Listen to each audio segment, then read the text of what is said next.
All right, so this weekend is drift weekend at Shannonville, and obviously we're taking the truck and we are taking the rear-wheel drive Subaru. So this should be exciting. Had to take all the detailing stuff out of here, replace it with all this. So we've got 6 wheels in total. We got the 4 back there, and then these 2. We got all the tools and everything in here. Spare transmission, you never know. I would have loved to have a spare diff, spare axles, but unfortunately, with timing and everything, I wasn't able to find anything. Well, I could have went to the junkyard and got a diff from a hatch a hatch or a wagon, whatever they're called. But no sedans, so I couldn't find any axles. And so anyways, got the cooler, the jack. This stuff isn't kind of permanent where it's going here. Probably gonna be throwing in a couple wheels for someone else.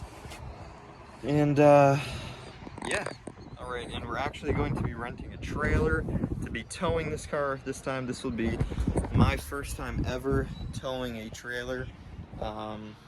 Yeah, first time ever towing a trailer, and first time, I guess that's it basically. First time ever towing a trailer, especially with this truck. But what we did to the truck was threw in some air shocks in it, and you can see right over there we got the AC Delco air shocks plumbed in right up to the back there, and those are at 114 psi. What I'm going to recommend is, if you have one of these trucks, I recommend replacing the back shocks with air shocks. The ride quality is so much better, just regardless. Like driving it, I haven't driven it with a trailer yet, so I'm not sure how that goes, but just driving it around town at basically 70 psi, 80 psi, it ran pretty good. These ones say minimum 25, max 200. They're at 114 right now. I would have actually loved to have gotten them up to 160 psi for towing the trailer, but I don't have a compressor, and my dad doesn't have a compressor that can push more than 120 psi, so it couldn't put any more air pressure in the shocks. So we're pretty much just stuck at 114, but big notice difference here. Like now, when you basically were to step like on the back of here, like the truck doesn't even go down. Like it just stays in the same position.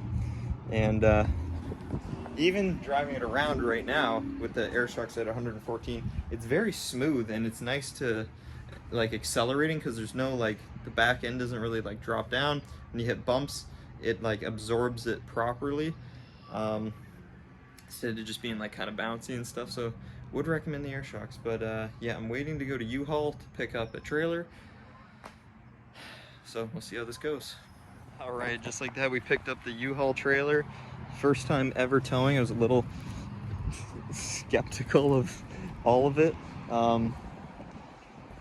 These, I don't know if these have trailer brakes. Well, they do have brakes, but I don't know if my truck has them, because it doesn't have like a knob or anything for it. So I don't know if it just gets controlled by these wires here, but I'm pretty sure these are just for the lights. I actually have no idea how any of it works, so somehow I have to figure out how to get this onto here now, and again then tow it 2.5 hours. We'll tow it home first, and then from my house 2.5 hours to the track. Can't lie, I'm a little nervous about it, because I've never towed anything, so, but we'll see how it goes.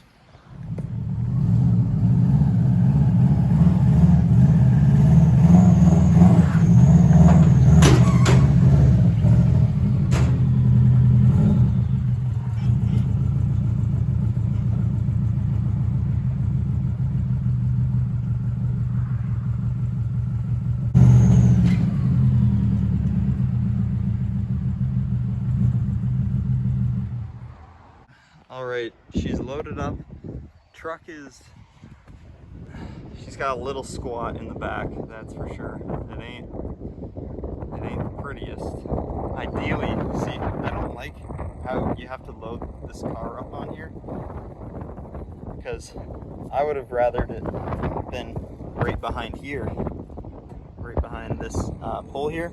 That way a lot of the weight was sitting over. I know a lot of the weight is sitting over there, but I feel like there's a lot of weight, you can see, like this hanging over the edge there. So, and we got that right there, is tow hook is hooked on. So we reversed it, or I reversed it, I should say. A little sketchy, kind of just floored it. Wheels were spinning and shit, you can see that's why the thing's a little crooked, and we're a little bit closer on now the driver's side. But I don't know what the fuck happened here. Somehow that went in. I don't even know how that makes sense. But yeah, we got it on. Remember, we're not on evil, I just said evil, even ground here. It does kind of slope up like this, because obviously there's a drainage system over here, so it goes down. But I think that the distribution here isn't too bad anymore, and I think we should be all right. So my dad just informed me, sorry for all this wind, that basically this thing is just like, it's not electric, so it's just what would be pneumatic or whatever it's called, but it moves essentially, and that's how the trailer brake works. Kind of just sitting here with the truck, so I just put a piece of wood under here and just lightly jacked it up, take a little bit of weight off it again, and yeah, I don't know, we'll see how this trip goes. Got her loaded off, 2.5 hour drive. She made it. It's time to drift. All right, so I just had to run into the store, 3 different parts stores to get battery tie downs. Car didn't pass tech inspection because they don't have a battery tie down. That was it. So I bought 3 different battery tie downs. I think this one's probably gonna work. So wish me luck, and we should start to go drift soon. All right, here we go. We're about to take a first lap out here. Not very much lineup at skid pad. Unfortunately, I'm not prepared enough right now to set up my mount for the camera. So I don't think we're gonna get any video right now, but soon, hopefully. Let's try a small one first.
Car didn't start to overheat, but the temp gauge didn't really move, so it was fine. But you know, don't want to be out there too long just beating on it. And what did I say? We were running the rear tires at 45 psi, and compared to the Z drifting, this has way less power, or is it torque? Maybe it's lacking, because you go out there like clutch kick it, and it just, unless you're like matted, it just wants to kind of stall out a little bit. I got a feel for it at the end, but I'm waiting for Shane and Brandon to show up, and then they can film some stuff on the outside.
Brandon's car is gonna fucking take off and hit someone. Oh yeah, this guy damaged his car. Just clapped. Fucking middle of the event. Look at these guys over here. Shit's coming down pretty good. Apparently some trailers and stuff flipped over at another track that's about an hour away, hour and a bit away. Some trailers and stuff are flipping over. See, some got some crazy winds going on. Crazy rain. So, yeah. So if you're wondering, can a V6 two-wheel drive 98 long bed 1500 tow 2,200 pound trailer plus almost a 3,000 pound car with a fully loaded bed? It can. You're probably going to get passed by a semi, so keep that in mind. It's a pretty slow drive. I also have air shocks in the back, which I can tell you helps out a lot. But gotta get this bitch off here now. All right, so you can see we got the car. Sorry about yesterday and not getting too many clips and whatnot. I just really was there to test the car out because I never really gotten to do much testing. There's not too much information out there on rear-wheel drive WRXs of this generation, so kind of just learning as I go. So what I kind of found out was that it seemed like first gear ripped. It was perfectly fine, almost like first gear was pretty long. Like in a normal car, like say the Z that I had, first gear was only good for maybe doing the odd donut. Like you could rip donuts in a Z in like second gear pretty much, right? So what I figured, I was like, oh, I'll drive this car when in second gear. The only time I could drift second gear in that car yesterday was I had to be moving. Like I had to be going really fast. I had to go in, initiate really fast for the area. Like if we were on a large track, here comes the train. But if we were on a large track, I think it would have been fine. But the tracks that are around here and stuff, and the skid pad and the tracks and stuff like that, they're usually a bit smaller unless you're at there's only like one other track that's actually like pretty much a fast track that you're going like 100 or something like that. But anyways, so I don't even know what I'm saying. Anyways, what I figured out was second gear seemed like it was way too long. I tried going out on the track one time. I didn't film that or anything, and like I could do part of the one section of the track in first gear, which most people are second, some are in third, right? Depends what car you're in, obviously, and the gearing of said car.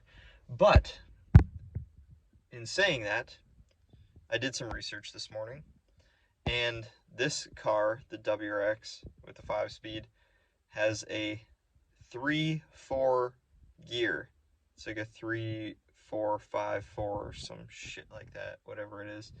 But anyways, that's a super tall gear, and it honestly makes sense because the transmission is a 5-speed. So if you're trying to go on the highway, you want to have a taller gear.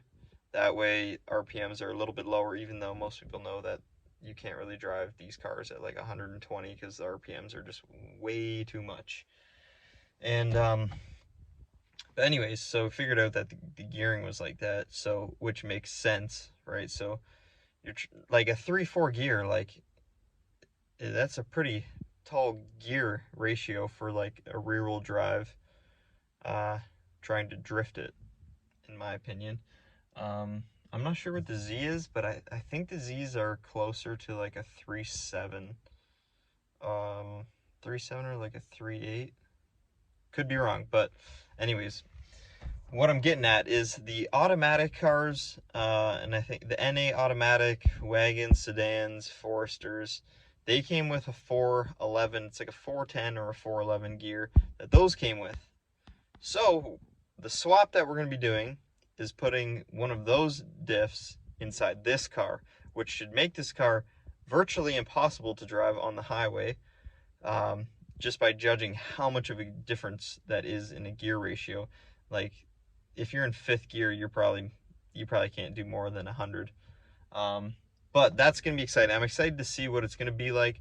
That should basically make 1st gear useless, just like most cars, and be able to drift most of these tracks around here in 2nd and keeping that wheel speed up, but also the mile per hour and kilometer, whatever you want to call it, down.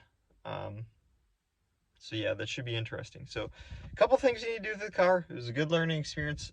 Luckily nothing broke. The diff that Matt welded up inside the transmission seemed to have held up pretty decent, so thanks to him for doing that, and hopefully we can keep getting some more use out of it. And the diff that Cam welded up in the rear end also held up. I did clutch kick the car probably like 50 times yesterday. So yeah, got to do an oil change and some other stuff, but next step is going to be getting a diff, and then I'm going to try and street drive it with that diff, and it'll be really interesting, and I'll definitely show you guys what it's like. And yeah, I don't know where else we're going, but we got to unload this thing because I got to work tomorrow. We got to put all the shit back inside the truck. So yeah, see you next time.